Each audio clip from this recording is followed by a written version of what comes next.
video na ito ay naglalarawan sa mga taong nagmamahal sa sports. Tubig, habang ikaw, ayan, patuloy lang sa lintik na paso na yan. Puro paso, hindi tayo mapapakain ng paso na yan.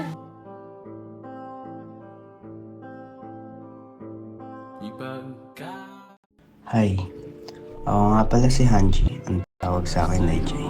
Isa akong student athlete na naapektuhan sa bagong curriculum, career o passion. Minsan, hindi nila alam kung gaano kabigat ang training at dedication ng mga atleta. Akala nila, pwede basta na lang bawasan ang oras nila sa sports. Ito ang laging tumatakbo at nagbibigay pressure sa karamihan ng mga atleta. Takot na takot sila sumugal.